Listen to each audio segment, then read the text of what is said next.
festejando el Día de la Independencia del Paraguay, así que un saludo a todos los paraguayos, y también el Día de la Madre.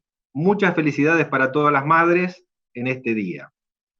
Hoy estamos a través de la señal 16 de Canal 5 Días en Tigo, y también estamos en Personal Flow, y también en YouTube a través del canal de 5 Días en vivo.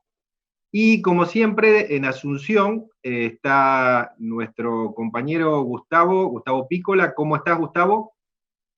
Buenas tardes, Horacio, ¿cómo estás? Un día hermoso hoy para festejar dos cosas acá en Asunción, en Paraguay, en realidad, el Día de la Independencia y el Día de la Madre. Así que aprovecho para saludar a los paraguayos en su Día de la Independencia y a las madres en su día, que pasen un hermoso día. La verdad que el clima se comportó hoy muy bien, ¿eh? Un día espectacular. Bueno, te agradezco, Gustavo. Estamos hoy con un tema especial que tiene que ver justamente con el gasto público. Vamos a tener un invitado que se va a integrar en pocos minutos.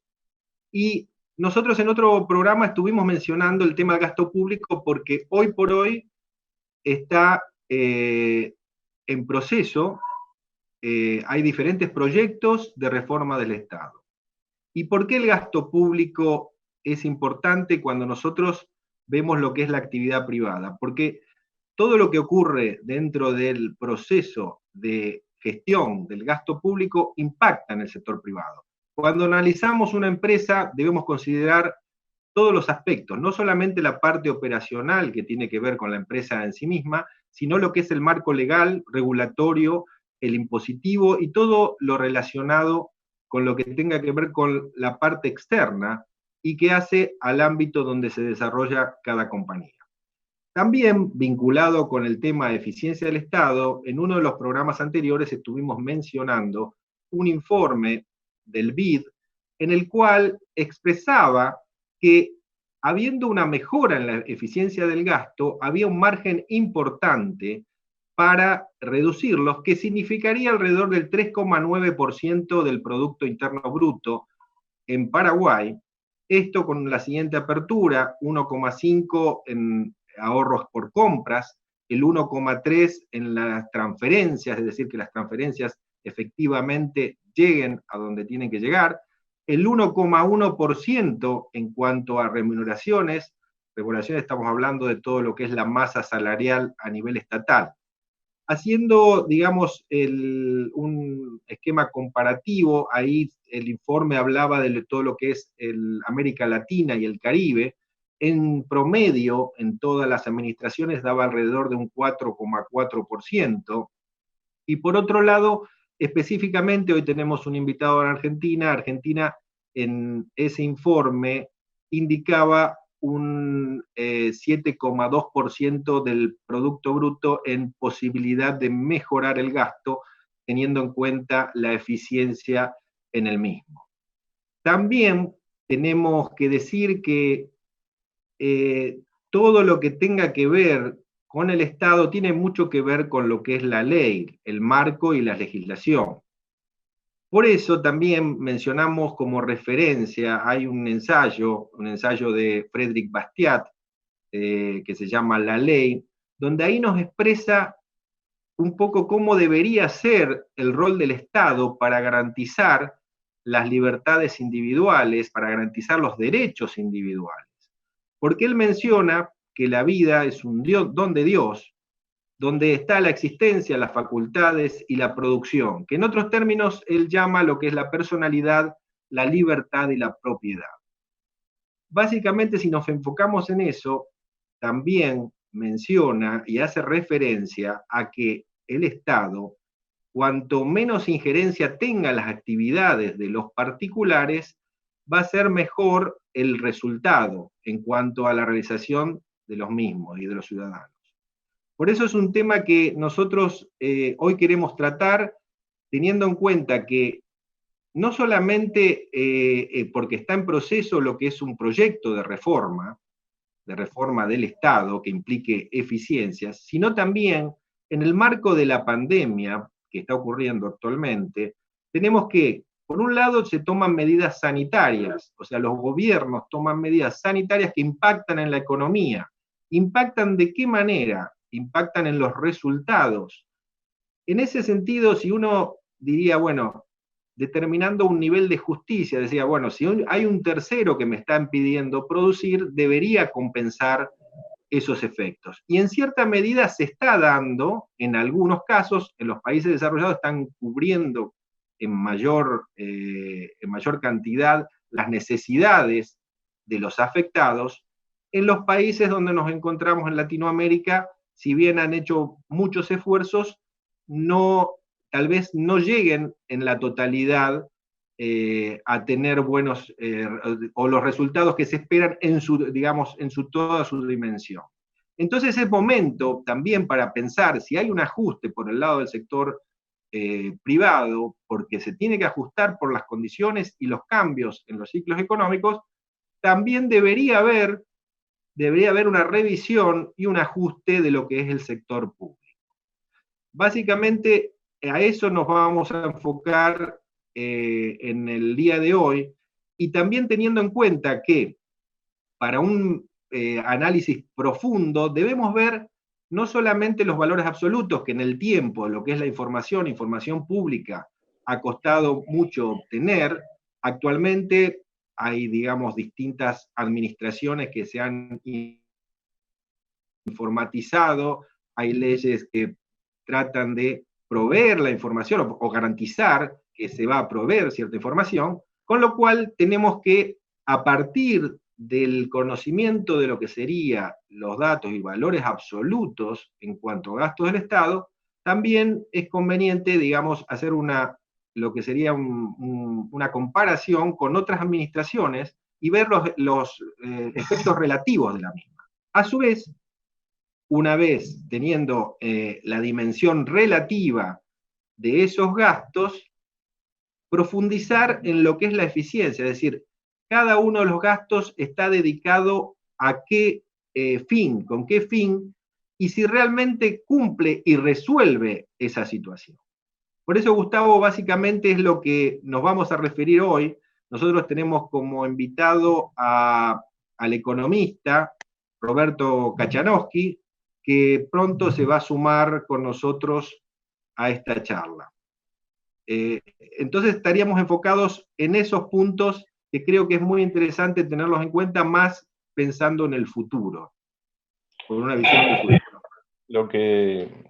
En función de lo que vos decís y poniendo un poco de opinión, yo creo que lo que está pasando con el COVID-19 y el efecto sobre las personas, donde vos tenés que hay personas que tienen más riesgo frente a la enfermedad que otros, los que pasan de una determinada edad, los que tienen algún problema físico, son personas de riesgo hasta esta enfermedad. Yo digo que lo mismo sucede con los países. Los países que tenían una mejor salud y un mejor estado atlético, si querés por hacer la comparación con el ser humano, y tienen, ahí no juega demasiado la edad, sino el estado de salud de cada uno de los países, van a responder mejor al COVID-19 que aquellos países que ya venían con problemas de salud.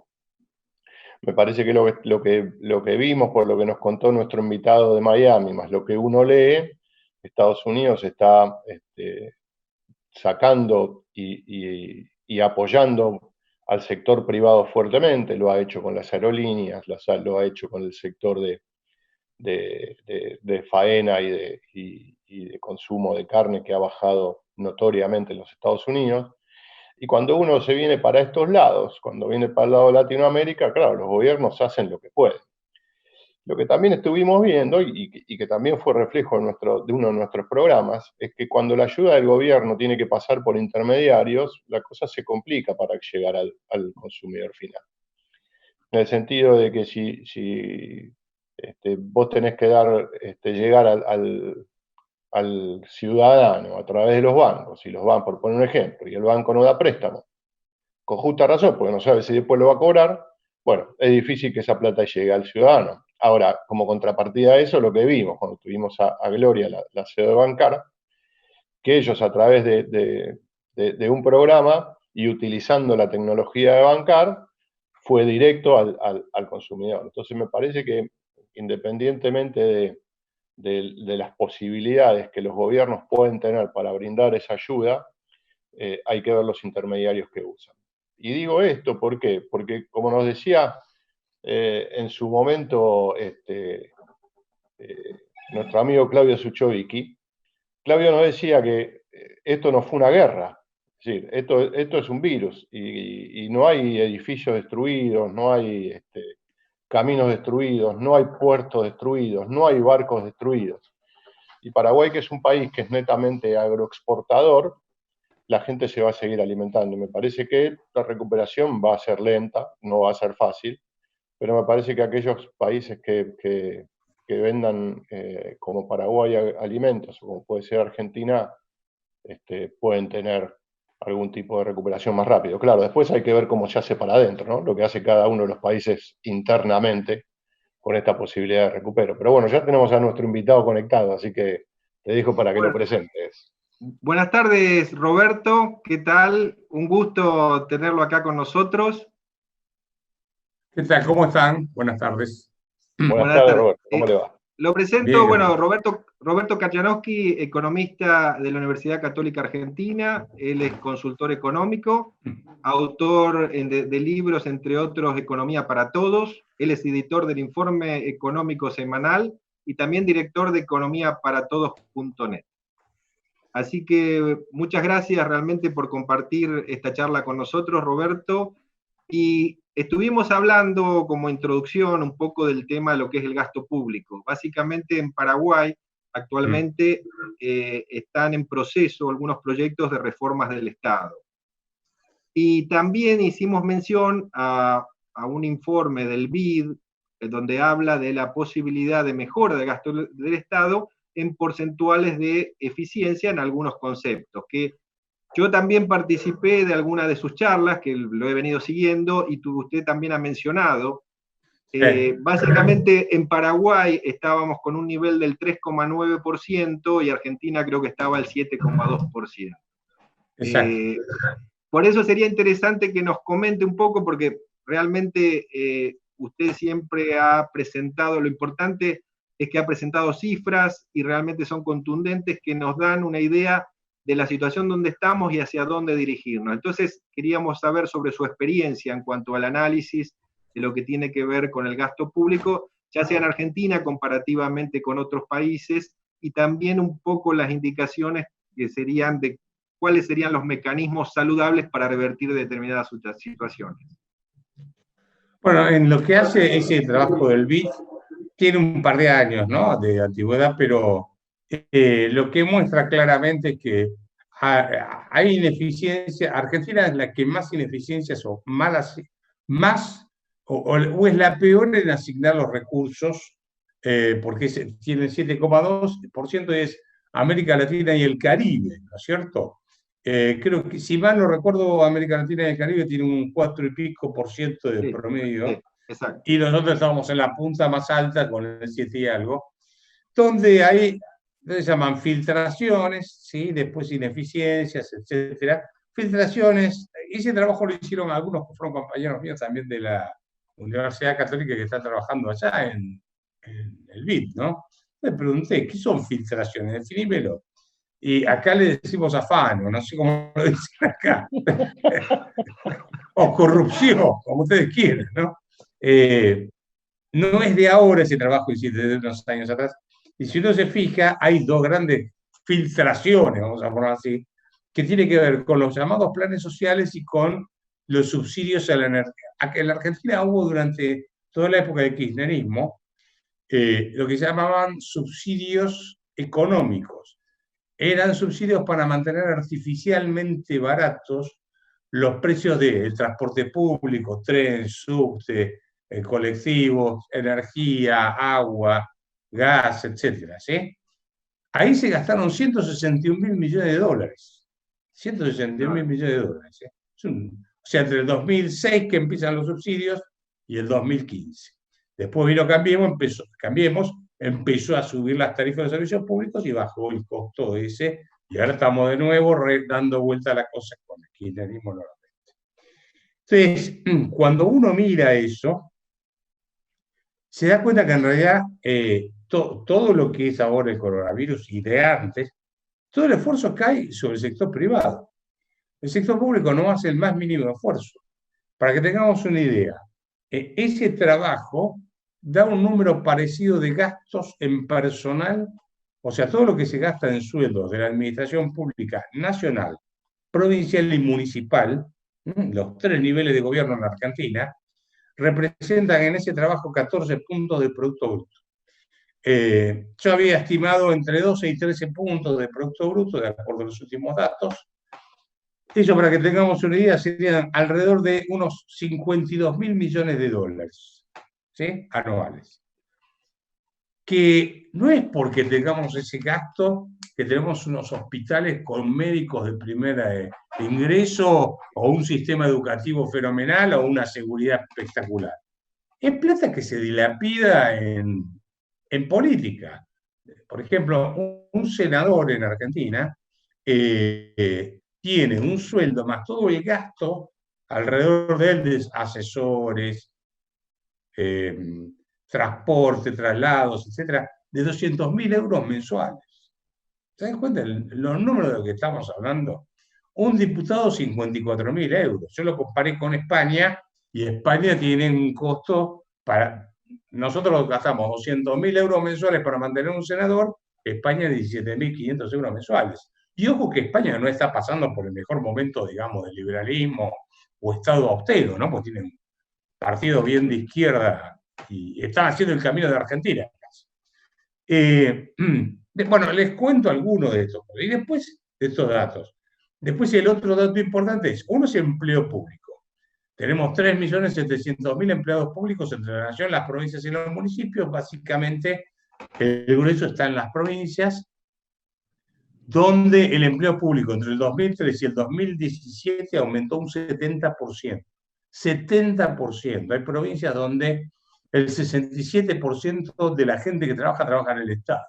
¿Se das cuenta que es inviable eso? Inviable. Después están todos los planes sociales que van dando vuelta. Que es plata que se tira por la ventana. No. Cuando usted hace la cuenta al final del día, le da que todos los meses pasan por la ventanilla del Estado 20 millones de personas, y los que trabajamos a buscar algún cheque, ¿sí?, por cualquier cosa, porque es empleo público, lo que sea, y los que trabajamos en blanco, o sea, que pagamos impuestos, somos 7 millones. O sea que 7 tienen que mantener, no a 20, a 27, a los 20 más a nosotros. Y eso hace inviable.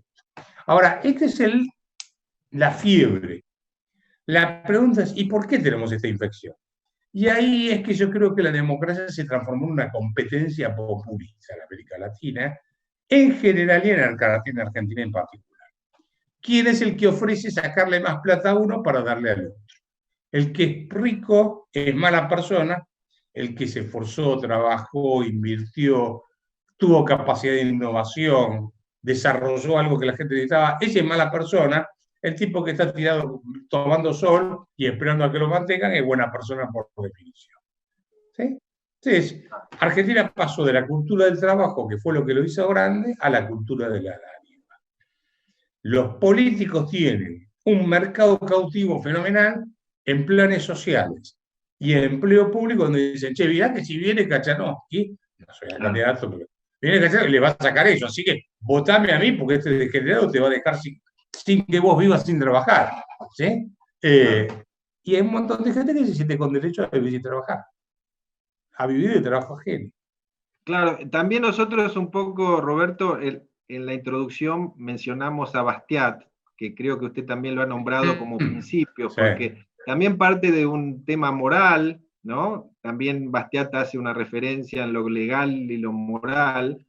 Exacto. Y creo que un poco comente esos principios necesarios, porque si uno va en el camino inverso, o decir, a un camino que revierta esta situación, tiene que tener ciertos principios, no parte de la base de decir, bueno, reduzco un poquito acá, tiene que ser algo más bien de base.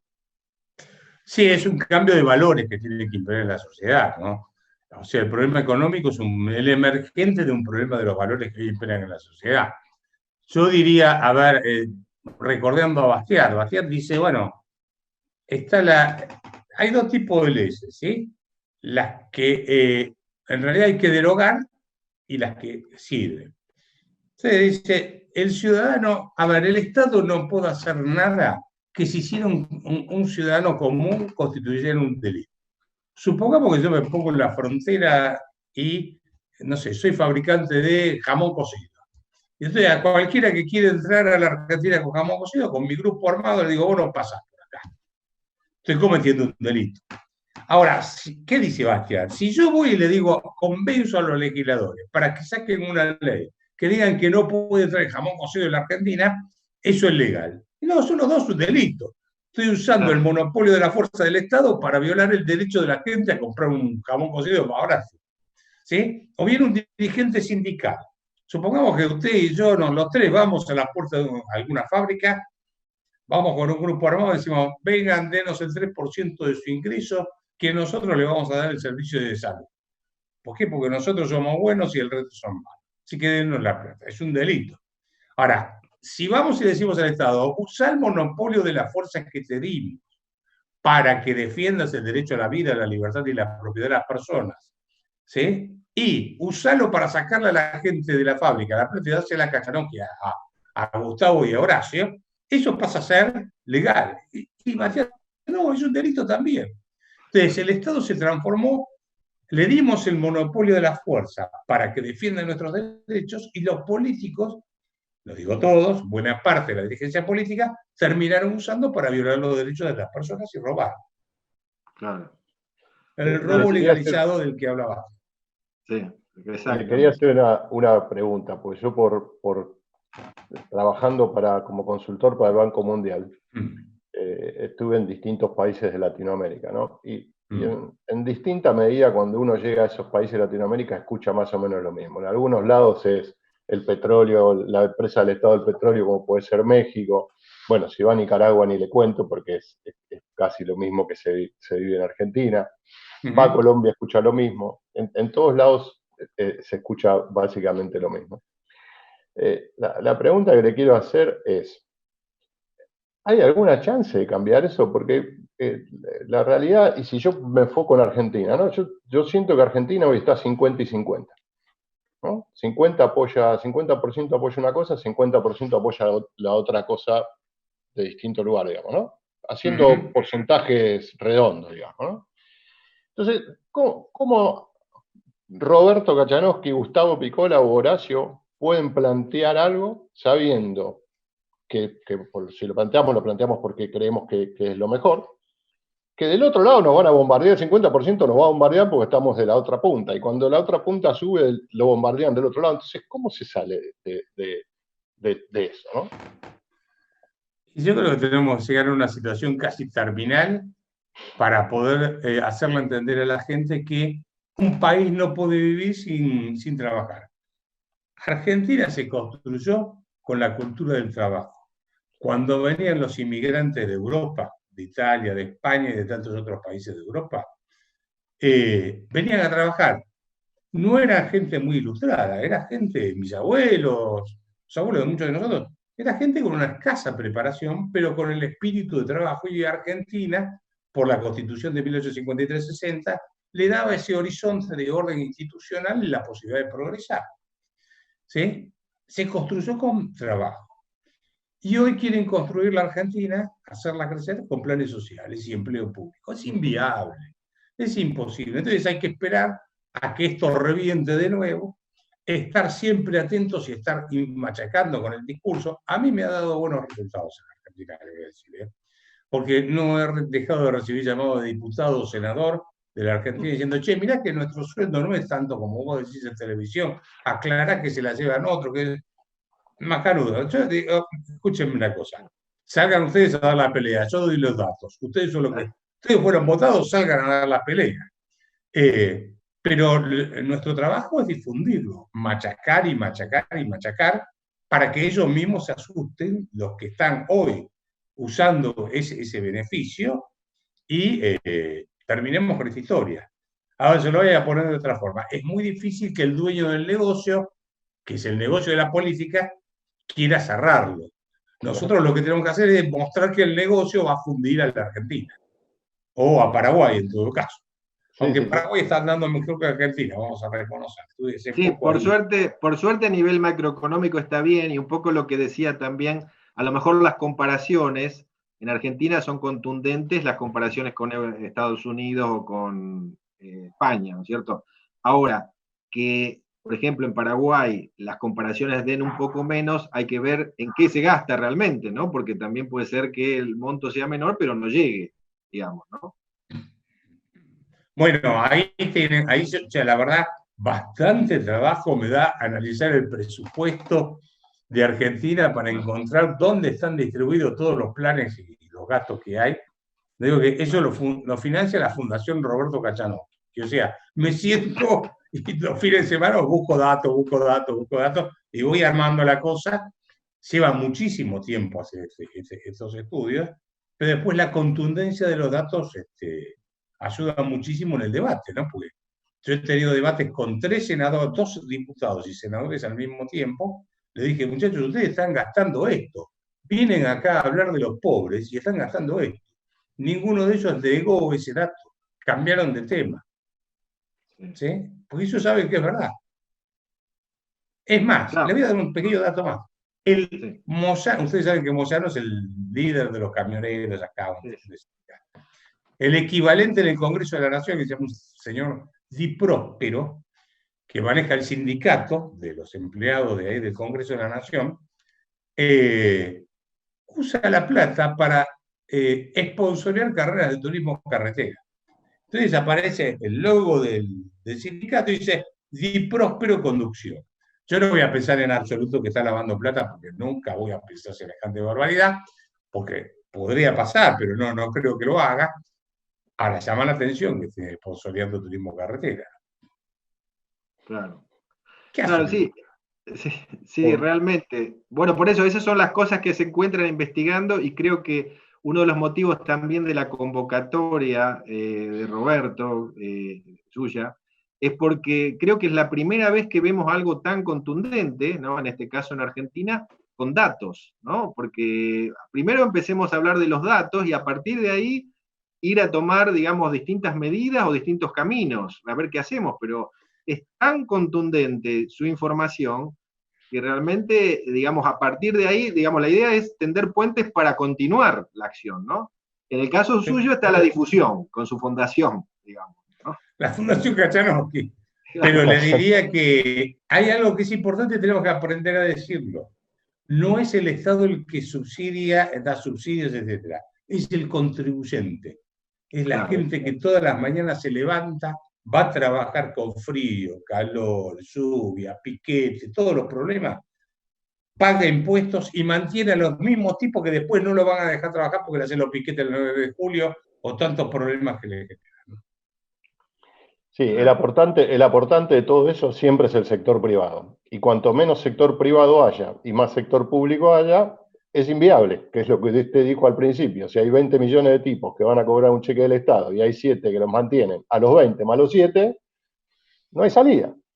A mí que los políticos, Sí, no sí. me vengan a vender que tienen el monopolio de la benevolencia y de la bondad. El de ellos es un negocio, y la gente es mucho más solidaria de lo que ellos creen. Mire, yo aprendí una cosa desde hace bastante tiempo. El político se mueve por los votos y no por el beneficio y por el rédito que le puedan dar los votos de estar en el poder. Eso es lo que uno tiene que, para mí, por lo menos en Argentina, tener claro. Siempre va a mirar a ver dónde pueda sacar más rédito. Y ahí creo que tenemos un problema, porque si hay 20 millones que cobran del Estado y 7 que son los que mantienen, y yo me quiero mantener el poder, voy a irme hacia los 20 millones más que para los 7, porque van a ser los que me van a votar. Claro. Entonces, claro, es difícil, y entiendo y absolutamente de acuerdo con usted que me parece que la la pelea hay que darla desde el mensaje, desde los hechos, desde la claridad del mensaje, y tratar de que el día que vaya a pasar lo que va a pasar, porque no hay otra forma de que esto vaya a otra crisis de las que Argentina ya pasó, pero cada vez son peores, y ahí tratar de que la gente pueda reaccionar hacia el lado de los datos, hacia el lado de la lógica, hacia el lado del sentido común y del trabajo. Difícil, pero no hay que darse por vencido. Argentina es la rebelión de Atlas, el que leyó el libro. No sé si, ¿sí? Bueno, el final es ese, más o menos. Los productivos se van y los ineptos se quedan ahí esperando a ver quién los va a mantener. Lo que tenemos que buscar es el lugar para irnos todos, ¿no? Así, tenemos que encontrar la isla donde radicamos. Tal cual.